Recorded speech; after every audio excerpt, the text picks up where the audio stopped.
Aujourd'hui, dans le but d'atteindre le développement socio-économique du pays, va être amorcé de façon accélérée avec Monsieur le nouveau ministre Mourana Souma. Nous lui avons expliqué comment nous fonctionnons et quelles ont été surtout les contributions importantes de la GILAB.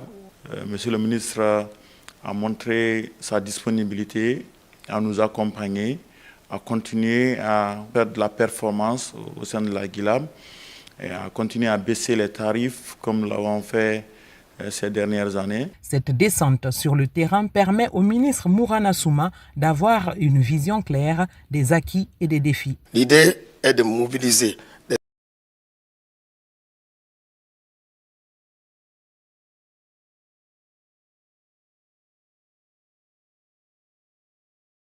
du numérique, d'agrandir les activités de l'innovation, d'agrandir les activités de la communication dans la globalité. Il a été question aussi de voir d'autres projets qui relèvent de mon portefeuille.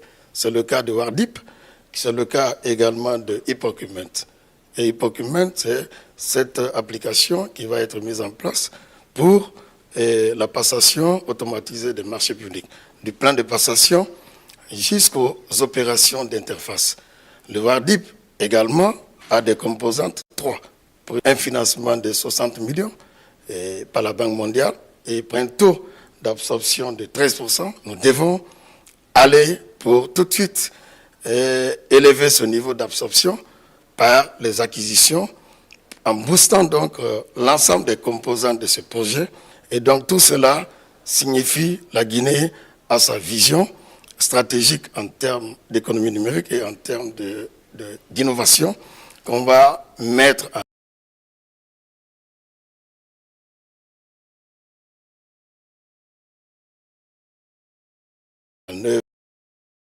vient le référentiel de développement.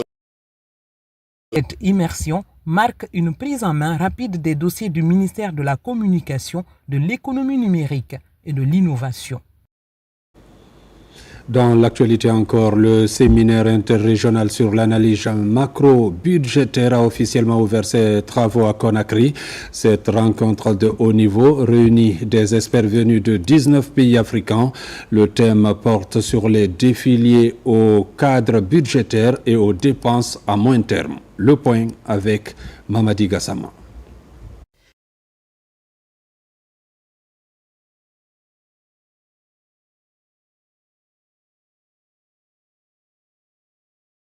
Programmation budgétaire et la gestion durable des finances publiques. Le présent séminaire se propose d'identifier les principaux défis liés à l'élaboration des documents et des cadres budgétaires à moyen terme et de discuter des meilleures pratiques permettant leur intégration dans le processus budgétaire en vue d'améliorer la discipline, la transparence et la crédibilité des finances publiques. Durant 5 jours, les séminaristes mettront à profit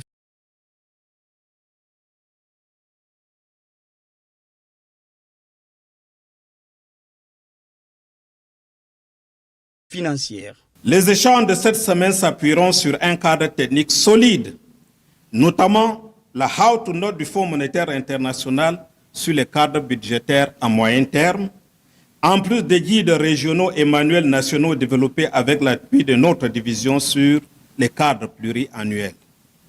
Ce rendez-vous de Conakry doit servir de cadre privilégié de dialogue, de partage d'expériences et de co-construction de solutions communes au bénéfice des 19 pays participants. Pour la Guinée, comme pour l'ensemble des pays d'Afrique subsaharienne, ces enjeux sont déterminants.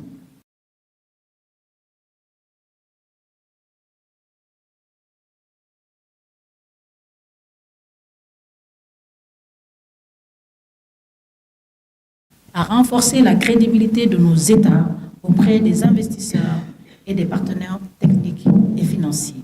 Les conclusions issues des travaux devraient ainsi contribuer à asseoir les bases d'une gestion plus rigoureuse et plus anticipative des dépenses publiques face aux défis économiques auxquels sont confrontés les États africains.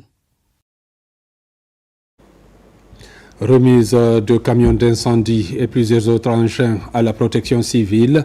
Les régions et les préfectures sont les principales bénéficiaires. Ces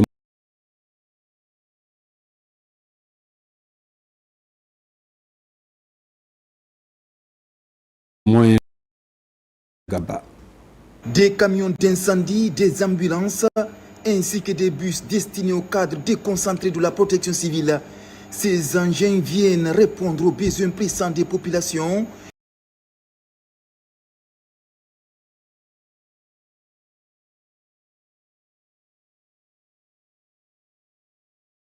Phénomène récurrent devenu préoccupant. Ces engins vont contribuer à améliorer de manière qualitative de notre efficacité dans la gestion des urgences et autres crises auxquelles les populations, les biens et l'environnement sont confrontés au quotidien.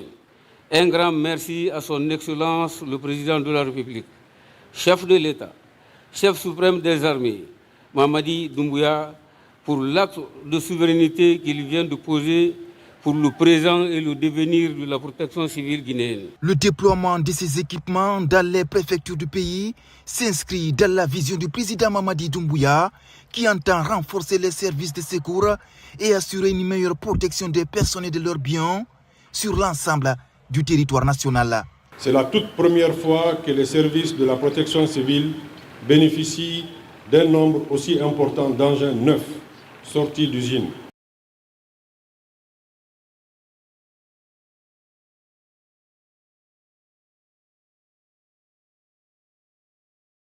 De l'État et sous le leadership de son Excellence, Monsieur le Président de la République, chef de l'État, chef suprême des armées, dont la vision et l'engagement en faveur de la modernisation de nos forces de sécurité produisent aujourd'hui des résultats concrets. Sur place, le ministre Ahmed Mohamed Wouri Diallo a exhorté les soldats du feu à faire preuve de professionnalisme .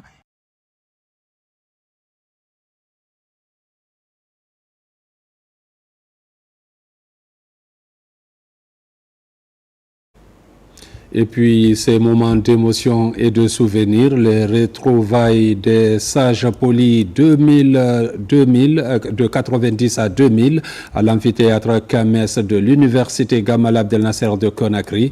Une rencontre placée sous le signe de la confraternité et du développement national. 30 ans après, ces anciens étudiants guinéens ont choisi de transformer la nostalgie en réflexion l'avenir socio-économique du pays. Reportage Sona Sagno. L'amphithéâtre du Kames de l'université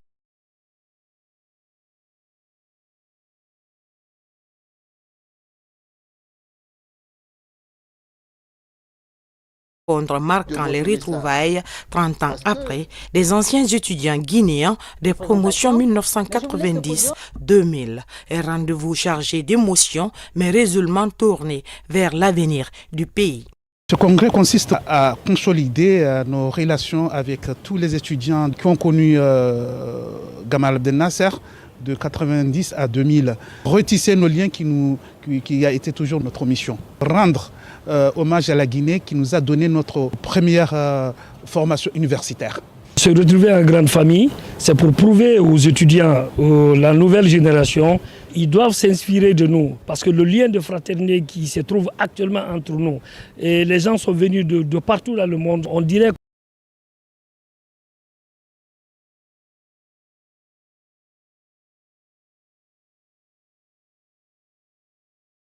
Au-delà des accolades et des souvenirs, les échanges ont porté sur les défis de développement socio-économique de la Guinée. Au sein de l'université Gamal Abdel Nasser, nous étions ici, des jeunes étudiants, nous avons fait une vie au sein d'un campus et maintenant nous sommes allés dans le monde, nous avons eu à acquérir des connaissances, venir rencontrer nos amis qui sont restés ici, leur dire que bon voilà, nous sommes venus, nous avons des expériences, aller dialoguer avec nos camarades et voir comment nous autres, nous pouvons aussi participer.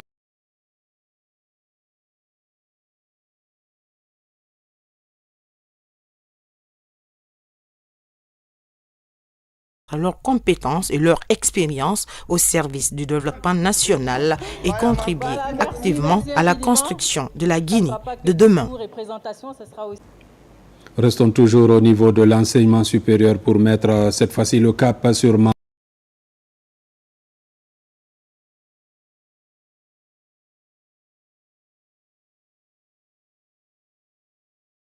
Yaka Sidibé de s'enquérir de l'état d'évolution des infrastructures en construction. Constat de ces chantiers à l'arrêt, la ministre a ordonné la relance et l'accélération des travaux avant la prochaine rentrée académique. Le reportage Mounir Bari.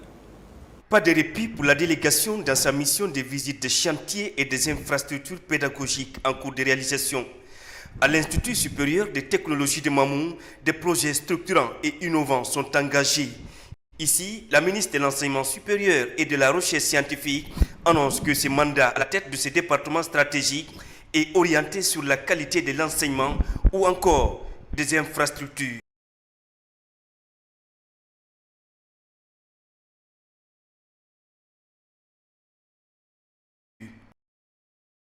Ce grand bloc administratif qui intègre la scolarité de l'institution, que moi-même j'ai lancé il y a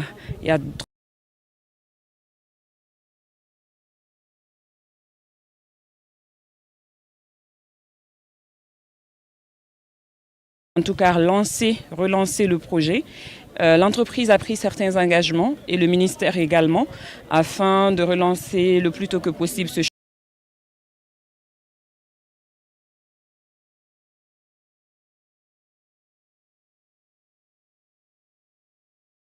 visiter avec les autorités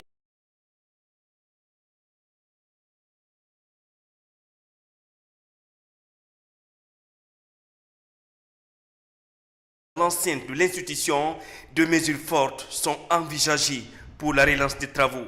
Il y a certaines infrastructures qui connaissent des retards, qui ne sont pas totalement arrêtées, mais qui connaissent des retards par rapport au calendrier de départ.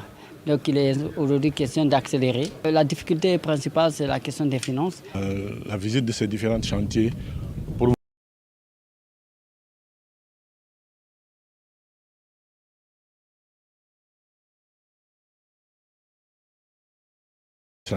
l'Institut supérieur des technologies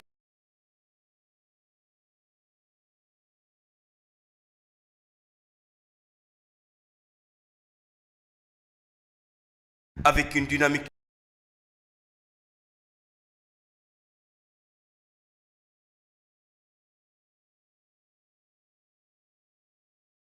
et étrangère.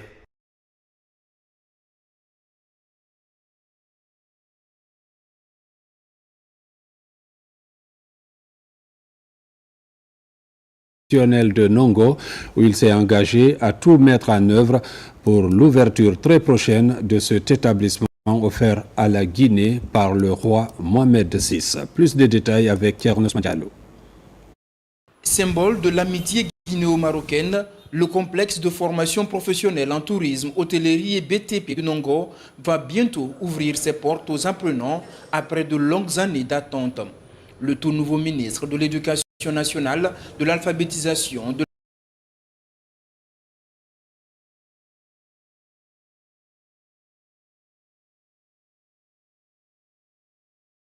des équipements et des infrastructures tout en rassurant les encadreurs. C'est un sentiment de joie pour moi et mon équipe.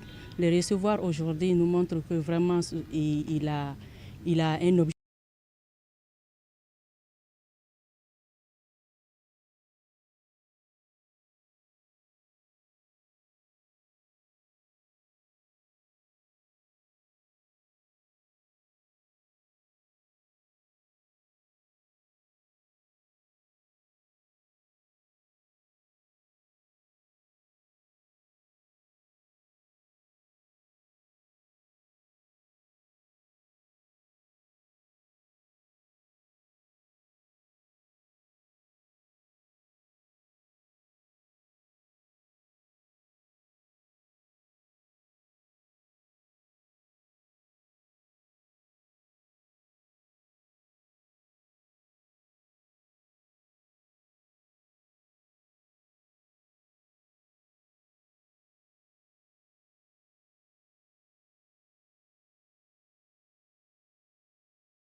aujourd'hui.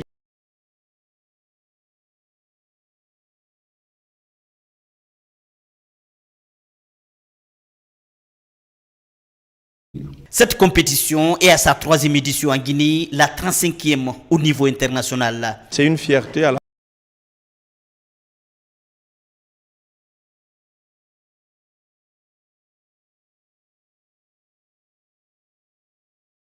et qui prennent le temps d'être là. Après la décision, ici, tout se passe à l'allure d'un examen national. En attendant la proclamation des résultats, la générale Aminata Diallo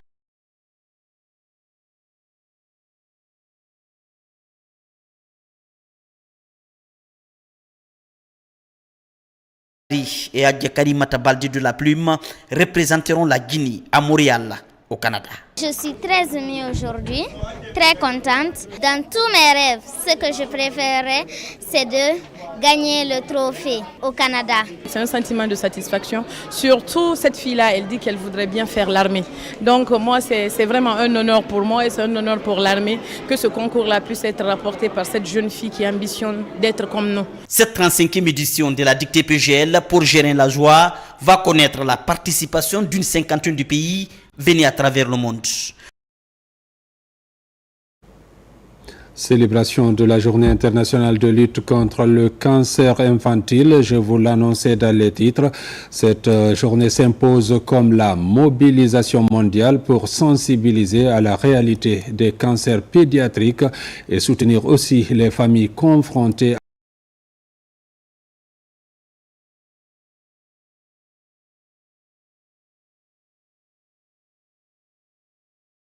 à Maroufba.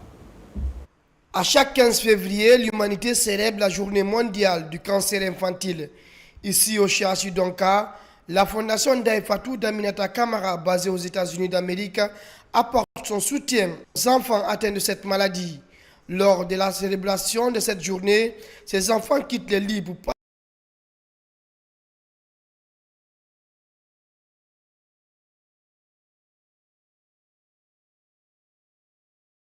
Je dis toujours encore Dieu merci et merci aussi à Ndaifatou, parce que c'est Dieu qui a fait ça. Qu'il y a une activité comme celle-là, il y a chez l'enfant production d'une hormone, l'endorphine, qui est base d'un traitement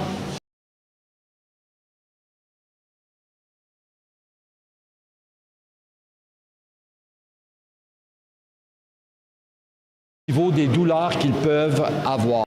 Depuis des années, cette fondation à vocation humanitaire est à la recherche des ressources pour assister ces enfants hospitalisés dans cette unité d'oncologie pédiatrique du CHU Donka.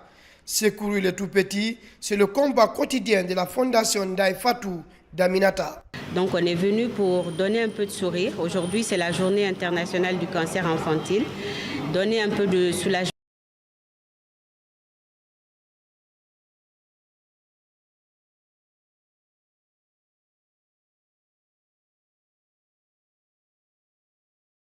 Et sous-diagnostiqués. Les données disponibles indiquent que chaque année, plusieurs enfants développent un type de cancer qui a besoin d'un traitement adéquat.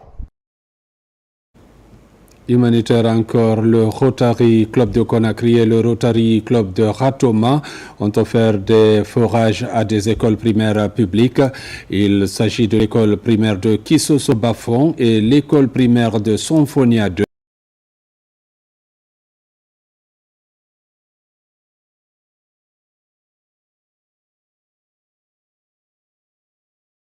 Mamadou Dioumaba.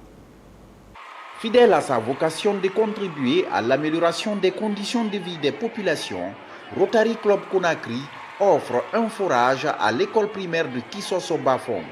Ce geste répond aux besoins criards de l'eau, source de vie, dans le milieu scolaire. Il améliore l'hygiène et le cadre de vie de plus de 2000 élèves afin de prévenir et préserver la santé des tout-petits et leurs encadrants.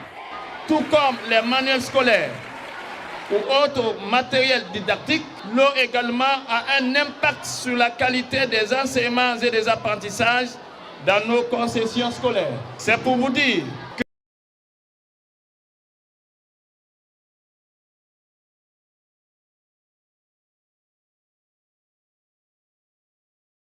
L'eau, c'est la santé. Et quand cela est fourni à un établissement de cette taille, nous arrivons donc à adresser plusieurs sujets. Nous arrivons à adresser le sujet de l'accès à l'eau potable. Nous améliorons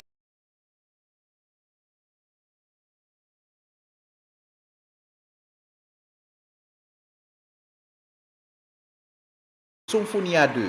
Ici, c'est un autre forage qui est offert. L'ambiance est bon enfant. L'objectif de ces actions, c'est de donner aux élèves un environnement scolaire décent, de permettre aux familles d'avoir accès à l'eau durable. Ces gestes sont les fruits de la collaboration des Rotariens et leurs partenaires financiers. Ensemble, ils entendent élargir l'adduction d'eau potable à 100 établissements scolaires dans le pays. La gestion durable de la réserve de biosphère de Ziama est au cœur des préoccupations. Une rencontre de restitution des enquêtes d'arpentage des bas-fonds exploités à l'intérieur de la réserve s'est tenue au Centre national de formation et de perfectionnement des cadres et élus de Sérédou. Il s'agit de faire un partage des résultats des enquêtes menées sur le terrain. Reportage lancé Kamisoko, Saliou Paye, Lamine Diallo. Durant 2 jours, près de 150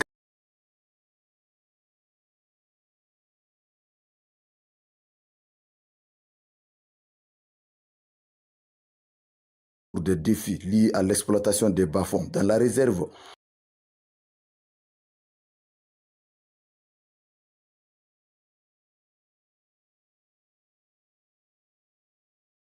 Que les bas-fonds de la réserve subissent depuis plusieurs années une pression accrue liée à des activités d'exploitation incompatibles avec les objectifs de conservation. Ces pratiques ont entraîné une dégradation progressive des habitats.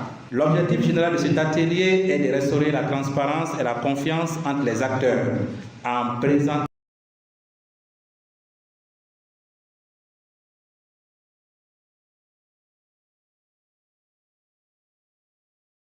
de gestion durable des ressources naturelles du ministère de l'Environnement et du Développement durable. Cette rencontre mise sur l'accompagnement des communautés vers des activités alternatives moins nocives sur l'écosystème forestier. Il y a des réflexions nationales pour faire évoluer les aires protégées sous des statuts, donc le statut de parc. Et l'autre projet, c'est de permettre le financement d'activités génératrices de revenus aux personnes qui souhaiteraient volontairement quitter les bas-fonds pour faire diminuer cette pression sur la forêt dont je parlais tout à l'heure.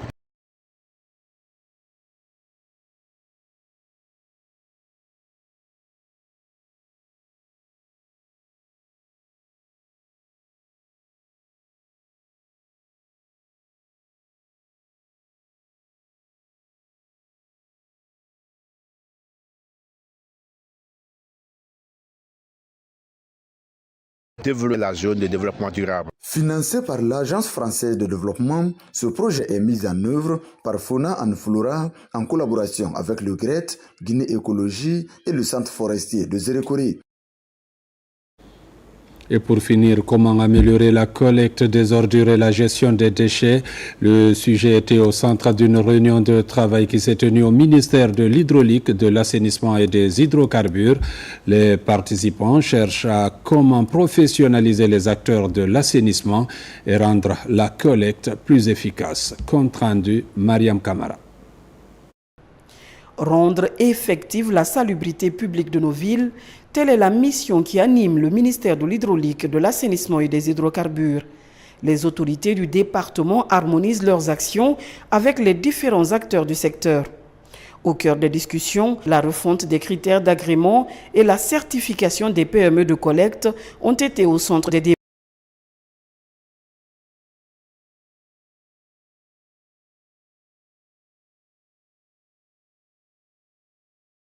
A mis en place un plan d'action, c'est que d'ici 3 mois, d'ici fin mars, que Conakry soit vraiment propre, que cela aussi soit répercuté à l'intérieur du pays. Cette rencontre a également mis à l'honneur les agents de salubrité publique. L'objectif, redonner ses lettres de noblesse à ce métier, créer une émulation